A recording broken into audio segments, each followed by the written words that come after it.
તો આપણે અભ્યાસ કરી રહ્યા છીએ ધોરણ 11 વિષય બાયોલોજી, ચેપ્ટર નંબર 10 કોષ ચક્ર અને કોષ વિભાજન.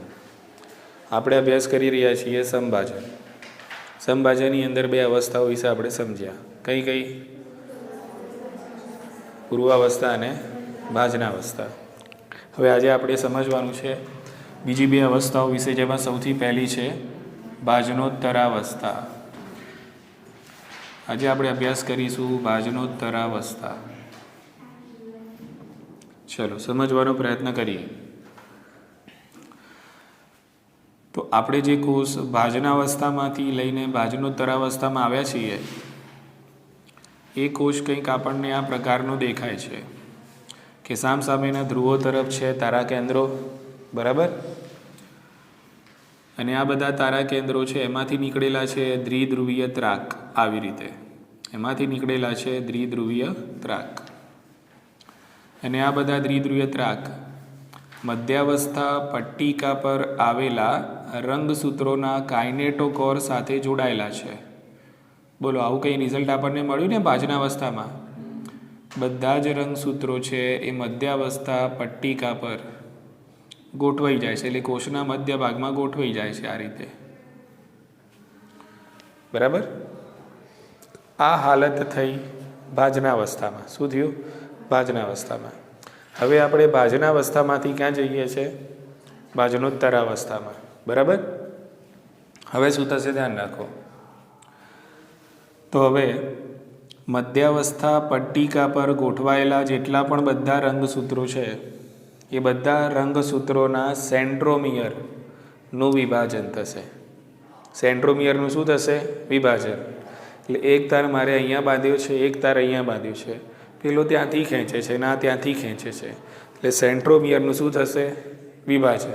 એટલે મારો અડધો ભાગ આ બાજુ જશે, અડધો ભાગ છે આ બાજુ જશે. ખ્યાલ આવી ગયો? ઓકે. તો એના માટે સૌથી પહેલાં થશે શું? તો સામસામેના ધ્રુવોમાં જે દ્વિધ્રુવીય ત્રાક આવેલા છે, એ દ્વિધ્રુવીય ત્રાક છે એ ટૂંકા થાય છે. કેવા થાય છે? ટૂંકા, બરાબર? તો અહીંયા આપણે પહેલાં લખીશું કે દ્વિધ્રુવીય ત્રાક તંતુઓ ટૂંકા થાય છે. ટૂંકા થશે એટલે શું થશે? તો મધ્યાવસ્થા પટ્ટિકા પર આવેલા જે બધા જ રંગસૂત્રોના સેન્ટ્રોમિયર છે, એ સેન્ટ્રોમિયરનું વિભાજન થશે. શું થશે? સેન્ટ્રોમિયરનું વિભાજન થશે. તો અહીંયા આપણે લખીશું મધ્યાવસ્થા પટ્ટિકા પર આવેલા બધા જ રંગસૂત્રોના સેન્ટ્રોમિયરનું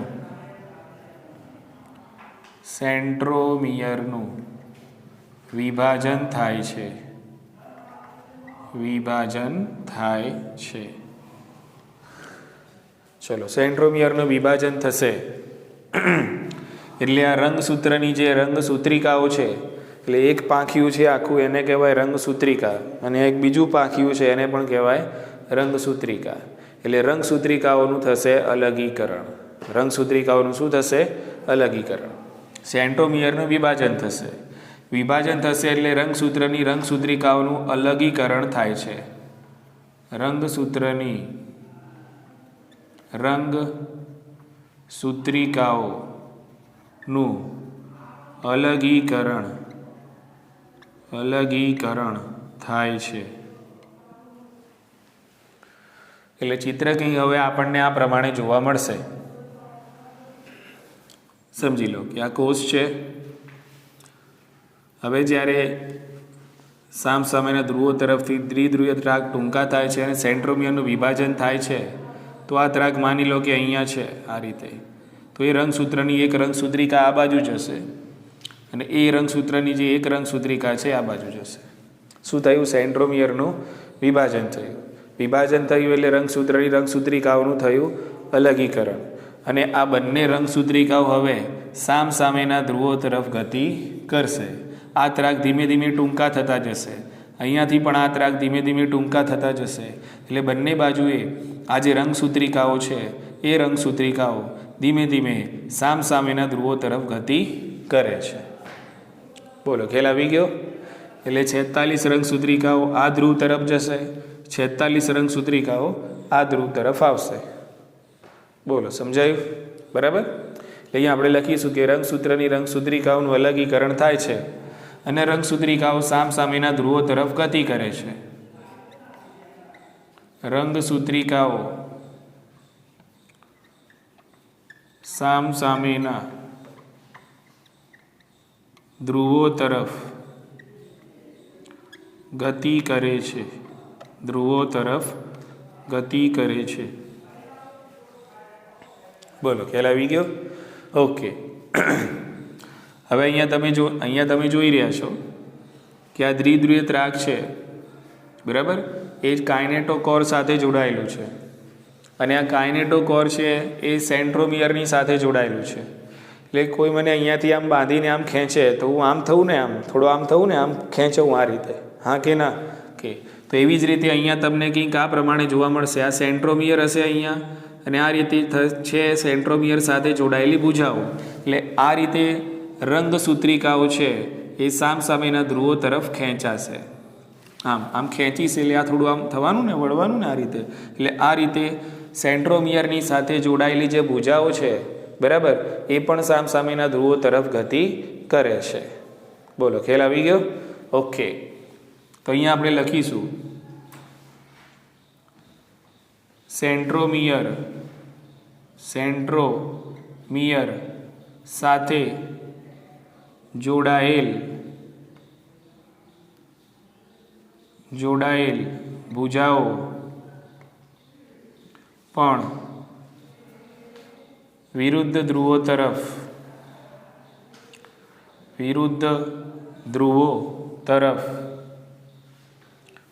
ગતિ કરે છે. કારણ કે આપણે સેન્ટ્રોમિયરને વિભાજિત કર્યું છે, બરાબર. એટલે સેન્ટ્રોમિયરનો અડધો ભાગ અને આ સેન્ટ્રોમિયરનો અડધો ભાગ છે, બંને બાજુ છે તે વિરુદ્ધ ધ્રુવો તરફ ગતિ કરે છે અને સેન્ટ્રોમિયર સાથે જોડાયેલી છે ભુજાઓ, બરાબર. તો એ ભુજાઓ પણ એની સાથે શું થશે? સામસામેના ધ્રુવો તરફ ખેંચાશે. બોલો, ખ્યાલ આવી ગયો? ઓકે. હવે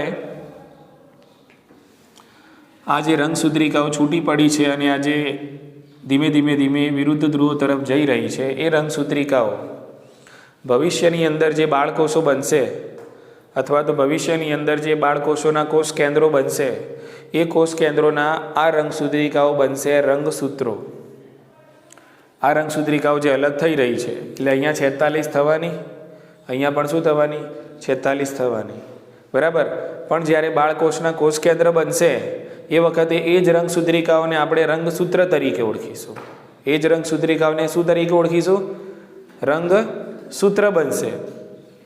થઈ તો રંગસૂત્રિકાઓ અલગ ને, પણ હવે જ્યારે નવા બાળકોષો બનવાના, એના જ્યારે કોષ કેન્દ્રો બનશે તો એ કોષ કેન્દ્રોની અંદર આ રંગસૂત્રિકાઓ કયા તરીકે વર્તશે? રંગસૂત્ર તરીકે જ વર્તશે. એટલે આ રંગસૂત્રિકાઓ જે છૂટી પડી રહેલી છે અને વિરુદ્ધ ધ્રુવો તરફ શું છે? ગતિ કરી રહી છે, એ ભવિષ્યના બાળકોષના કોષ કેન્દ્રના શું બનશે? રંગસૂત્રો બનશે. બોલો, સમજાયું ને? બરાબર. ઓકે. એટલે અહીંયા આપણે લખીશું કે આ અવસ્થાના અંતમાં બંને ધ્રુવો તરફ રંગસૂત્રિકાઓની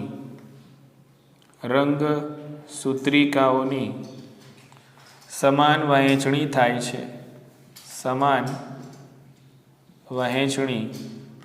છે અને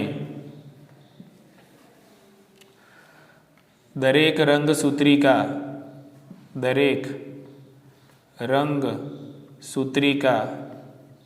સ્વતંત્ર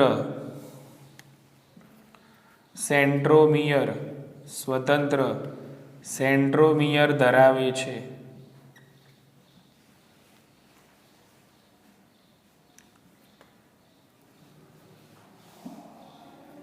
હવે તેને રંગસૂત્ર તરીકે ઓળખવામાં આવે છે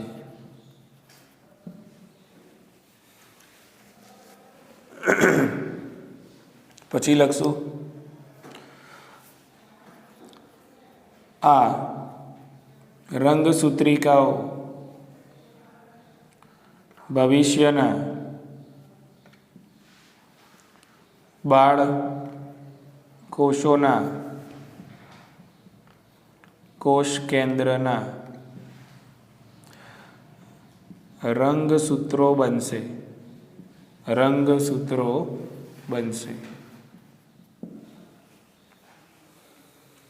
એટલે તમને પિક્ચર કંઈક હવે આ પ્રમાણે જોવા મળશે, બરાબર. અહીંયા તારા કેન્દ્ર દ્વિધ્રુવત્રાક એકદમ બધા ટૂંકા થઈ ગયા હશે અને અદ્રશ્ય પણ થવાનું શરૂ થઈ ગયું હશે.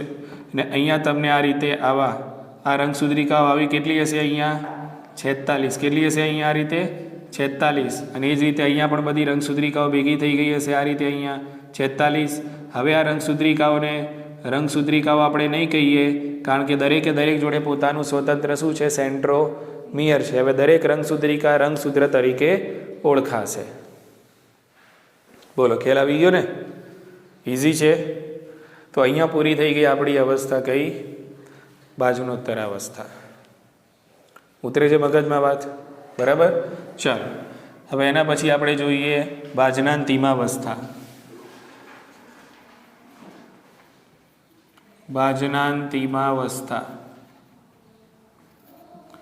અથવા તો એને કહેવાય અંત્યાવસ્થા.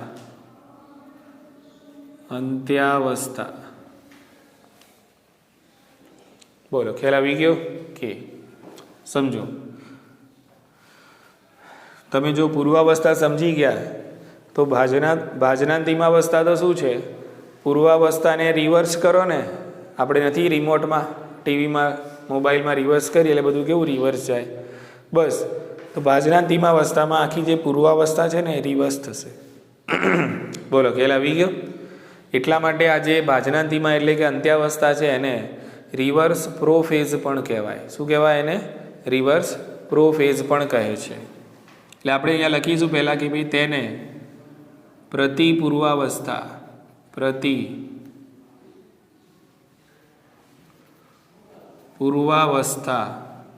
પણ કહે છે. બીજું ભાજનાંતિમાવસ્થા વિશે આપણે લખી શકીએ કે કોષ કેન્દ્ર વિભાજનનો છેલ્લો તબક્કો છે. લખી શકાય ને? કારણ કે હવે કોષ કેન્દ્રનું વિભાજન શું થશે? થઈ જશે. અહીંયા પૂર્ણ થઈ જશે. અહીંયા એક કોષ કેન્દ્ર બનશે અને અહીંયા એક બીજું કોષ કેન્દ્ર બનશે. ખ્યાલ આવી ગયો કે? તો આના વિશે આપણે લખી શકીએ ભાઈ કોષ કેન્દ્ર વિભાજનની અંતિમ અવસ્થા છે. કોષ કેન્દ્ર વિભાજનની અંતિમ અવસ્થા છે. બોલો, ખ્યાલ આવી ગયો કે? હવે આપણે વાત કરી કે ભાઈ પ્રતિપૂર્વાવસ્થા છે એટલે આમાં પૂર્વાવસ્થાનું બધું શું થવાનું? રિવર્સ થવાનું. બરાબર. તો પૂર્વાવસ્થામાં થયું હતું શું એ યાદ કરી લઈએ. તો પહેલાં થયું હતું રંગસૂત્ર દ્રવ્ય જે હતું એનું ઘનીકરણ થયું હતું. તો આની અંદર આ જે સ્વતંત્ર રંગસૂત્રો અહીંયા તમને જોવા મળે છે એ રંગસૂત્રો એમની સ્વતંત્રતા ગુમાવશે અને રંગસૂત્રો હવે વિસ્તરણ પામશે. શું પામશે? વિસ્તરણ પામશે. પહેલામાં વિસ્તરણ પામેલા હતા એ કેવા થયા હતા? ઘનીકૃત થયા હતા. આમાં સ્વતંત્ર જે રંગસૂત્રો છે એ બધા કેવા થશે? વિસ્તરણ પામશે. એટલે રંગસૂત્રોનું બનશે રંગસૂત્ર દ્રવ્ય. ઓલામાં શું થયું હતું? રંગસૂત્ર દ્રવ્યનું ઘનીકરણ થયું હતું અને બન્યા હતા રંગસૂત્રો. આની અંદર રંગસૂત્રો તો છે જ સ્વતંત્ર, એટલે આ રંગસૂત્રો પોતાની સ્વતંત્રતા ગુમાવશે અને રંગસૂત્રો વિસ્તરણ પામે છે અને રંગસૂત્ર દ્રવ્યની અંદર રૂપાંતરણ પામશે. બરાબર કે? એટલે આપણને અહીંયા જે પિક્ચર જોવા મળશે કંઈક આ પ્રકારનું હશે. સમજો, આ તારા કેન્દ્ર છે, અહીંયા તારા કેન્દ્ર છે. હવે અહીંયા આ બધા સામ સમયના ધ્રુવો તરફ સરખી સંખ્યામાં ગોઠવાયેલા જે રંગસૂત્રિકાઓ છે હવે બનવાના રંગસૂત્રો બની ગયા. બરાબર કે? એટલે આ રંગસૂત્રો હવે સ્વતંત્ર રીતે નહીં દેખાય. આ બધા રંગસૂત્રો આમ ફેલાશે. બધા રંગસૂત્રો આ રીતે આમ ફેલાઈ જશે. એટલે રંગસૂત્રો છે એમની સ્વતંત્રતા શું થશે? ગુમાવાશે. એ જ રીતે અહીંયા પણ જે 46 રંગસૂત્રો જમા થયા હતા એ બધા રંગસૂત્રોનું અહીંયા વિસ્તરણ થશે, ફેલાઈ જશે. બરાબર ને? એટલે પહેલાં પૂર્વાવસ્થામાં થયું હતું, પૂર્વાવસ્થામાં આવું હતું, બરાબર? એટલે ઘનીકરણ થયું, એટલે રંગસૂત્રો સ્પષ્ટ દેખાવાના શરૂ થયા હતા. અહીંયા શું થશે? રંગસૂત્રો અહીંયા તમને સ્વતંત્ર જોવા મળે છે, પણ હવે બાજરાંતિમાવસ્થામાં આ જે રંગસૂત્રો છે એનું વિસ્તરણ શરૂ થશે. વિસ્તરણ થયું. શું થયું? વિસ્તરણ થયું. ખ્યાલ આવી ગયો? એટલે રંગસૂત્રનું બની ગયું રંગસૂત્ર દ્રવ્ય. શું બની ગયું? રંગસૂત્ર દ્રવ્ય. ક્લિયર ને? ઓકે. એટલે આપણે અહીંયા લખીશું હવે કે રંગસૂત્રો પોતાની સ્વતંત્રતા ગુમાવે છે. પોતાની સ્વતંત્રતા ગુમાવે છે અને વિસ્તરણ પામે છે. તેથી રંગસૂત્રો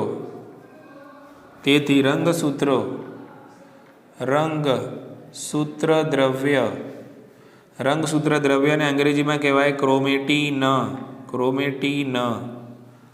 રંગસૂત્ર દ્રવ્યમાં ફેરવાય છે. બોલો, ખ્યાલ આવી ગયો કે? હવે પૂર્વાવસ્થામાં જે જતું રહ્યું હતું ને એ બધું પાછું લાવવાનું. પૂર્વાવસ્થામાં શું જતું રહ્યું હતું? કોષ કેન્દ્રિકા, કોષ કેન્દ્ર પટલ, ગોલ્ગી કાય, અંતઃકોષરસ ઝાડ, એ બધું પાછું રિટર્ન લાવવાનું. બોલો, ખ્યાલ આવી ગયો ને? ઓકે.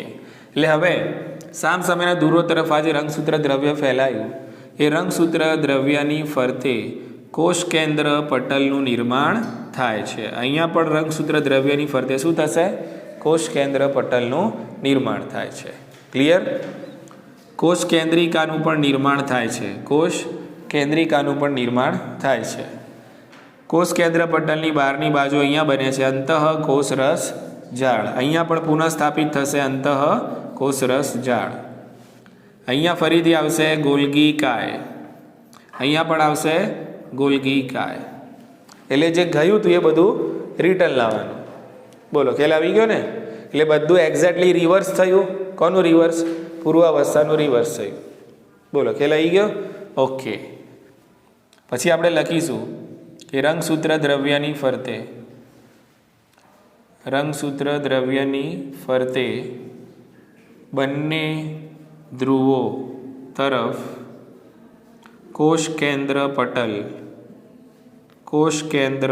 પટલ નિર્માણ પામે છે અને કોષ કેન્દ્રિકાનું નિર્માણ થાય છે. અને બીજી અંગિકાઓ અંતઃકોષરસ ઝાડ અને ગોલ્ગીકાય. અંતઃકોષરસ ઝાડ તથા ગોલ્ગીકાય પુનઃ નિર્માણ પામે છે.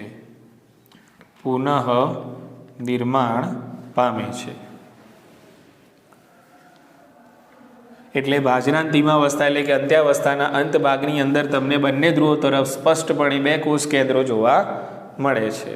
એટલે અહીંયા થઈ ગયું કોષ કેન્દ્રનું વિભાજન. કોષનું વિભાજન હજી થયું નથી. અહીંયા તો ફક્ત એક જ કોષની અંદર કેટલા કોષ કેન્દ્રો? બે કોષ કેન્દ્રો જોવા મળે છે. હજુ કોષનું વિભાજન થયું નથી. ક્લિયર ને?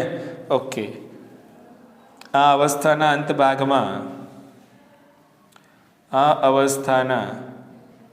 અંત ભાગમાં બંને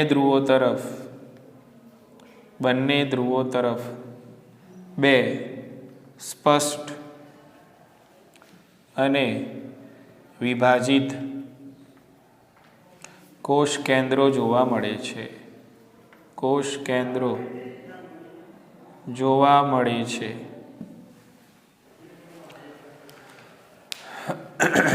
બોલો, ખ્યાલ આવી ગયો?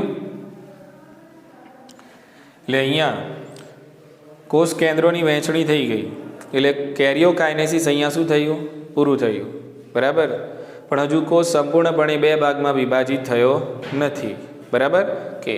તો જો સંપૂર્ણપણે કોષને બે ભાગમાં વિભાજિત કરવો હોય તો એના માટેની પ્રક્રિયા છે કઈ? કોષ રસ વિભાજન. કઈ પ્રક્રિયા છે?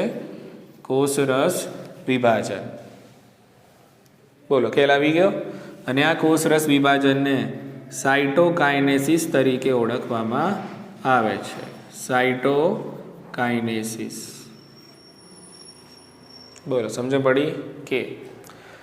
તો ભાજનાંતિમાં અવસ્થા, એટલે આ જે 4 તબક્કાઓ છે સમભાજનની અંદર શરૂઆતના, એમાં ફક્ત કોષ કેન્દ્રનું જ વિભાજન થાય છે. કોષ ચક્ર હજી પૂરું થયું નથી. કોષ સંપૂર્ણપણે હજુ બે ભાગમાં વિભાજિત થયો નથી. જો એને વિભાજિત કરવો હોય તો એના કોષ રસનું તમારે હવે કરવું પડશે વિભાજન, બરાબર? એને કહેવાય સાઇટોકાઇનેસિસ.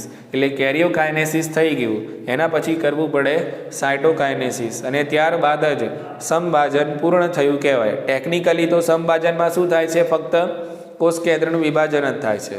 સમભાજનમાં 4 અવસ્થાઓનો સમાવેશ કરવામાં આવે છે, પણ તમારી બુકની અંદર કોષ રસ વિભાજનના મુદ્દામાં એવું લખેલું છે કે ભાઈ સમભાજન હજુ પૂર્ણ થયું નથી, કારણ કે કોષ કેન્દ્ર જ વિભાજિત થયા છે, કોષનું વિભાજન થયું નથી, કોષ રસનું વિભાજન થયું નથી. એટલે કોષ ચક્ર પૂરું થયું કહેવાય નહીં. કોષ રસનું વિભાજન થશે, સાઇટોકાઇનેસિસ થશે, પછી જ કોષ ચક્ર પૂરું થયું કહેવાશે.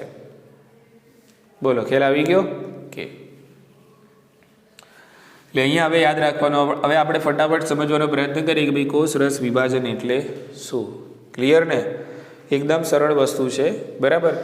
આની અંદર જે રીતે મેં અલગ અલગ વાક્યો બધા લખ્યા એ રીતે ઘણા બધા વાક્યો અહીંયા હું લખવાનું નથી, હું તમને સમજાવીશ, બરાબર? ઓકે. તો કોષ રસ વિભાજન કઈ રીતે થાય છે?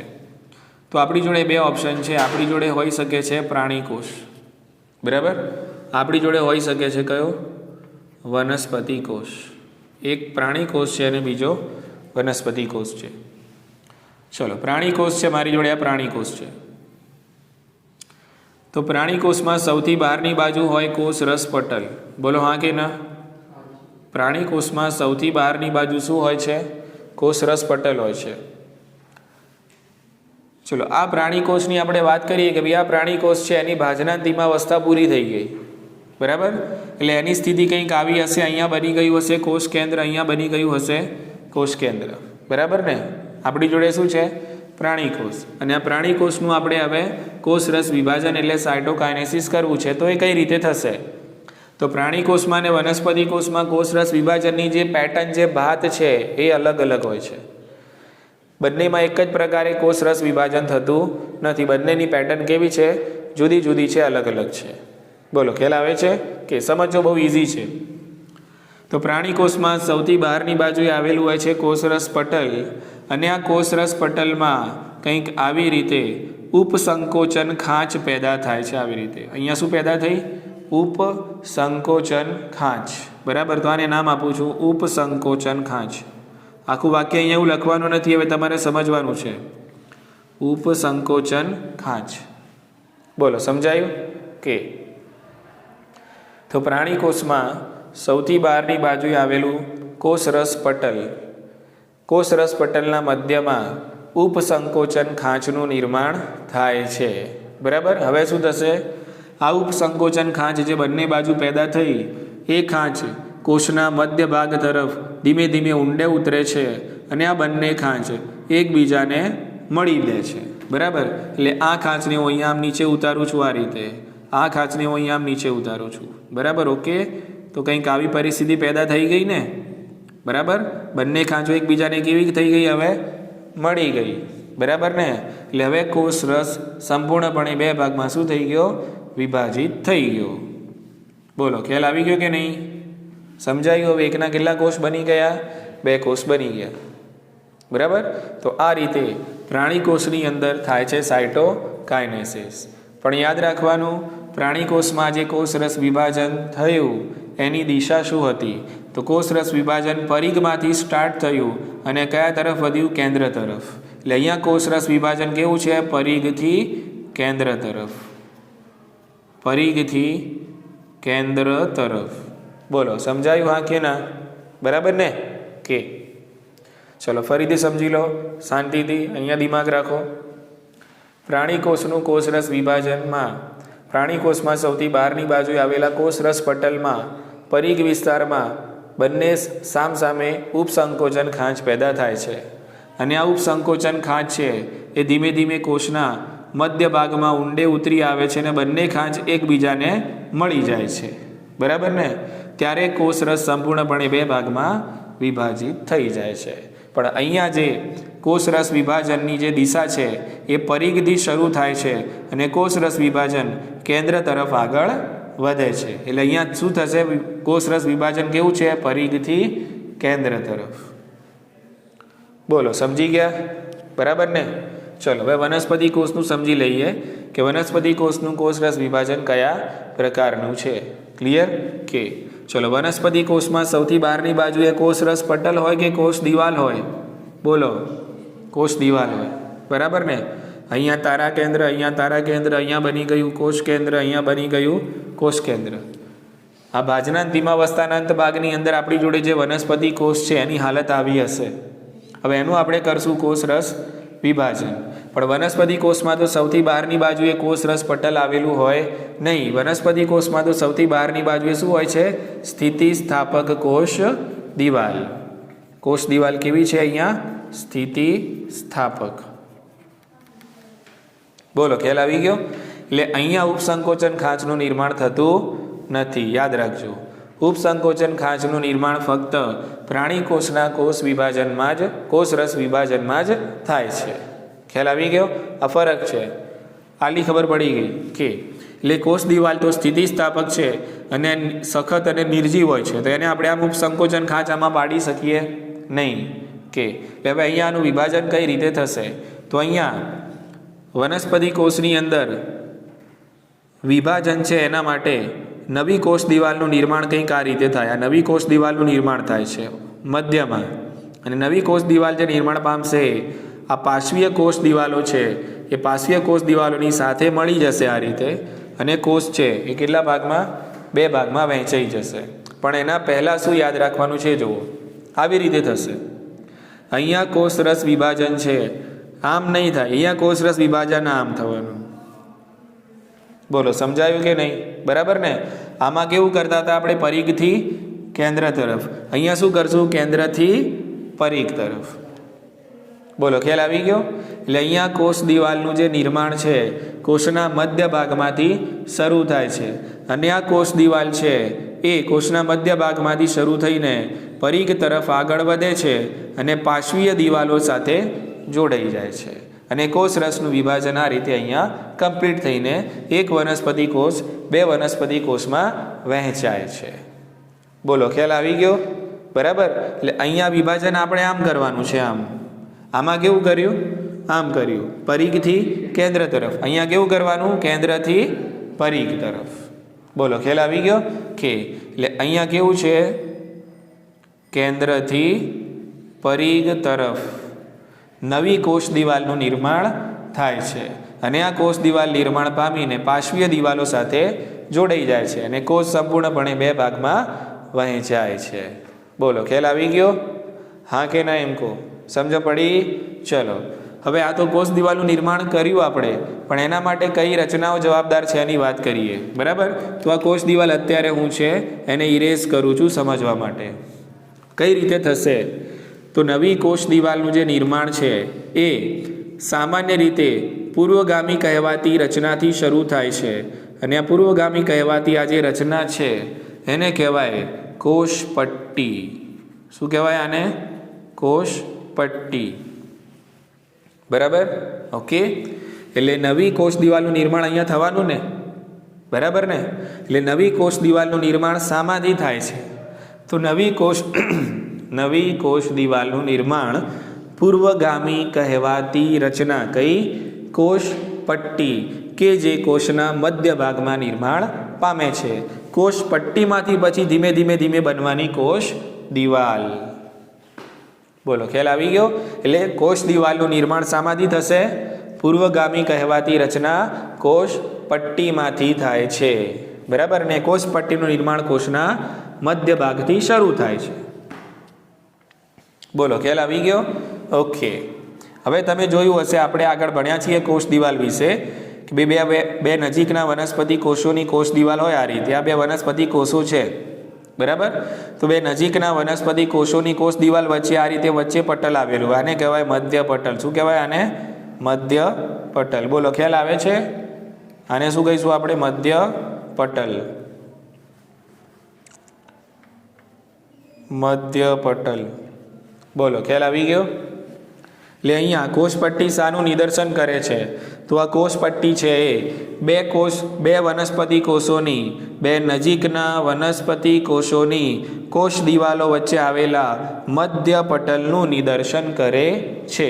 એટલે ધીમે ધીમે આ રીતે આ વસ્તુ પરિપક્વ થતી જશે, મધ્ય પટલો અને કોષ દિવાલ બનતી જશે આ રીતે, અને આ રીતે અહીંયા નવી કોષ દિવાલનું નિર્માણ થશે, આ રીતે અહીંયા નવી કોષ દિવાલનું નિર્માણ થશે, અને વચ્ચે અહીંયા બની જશે મધ્ય પટલ.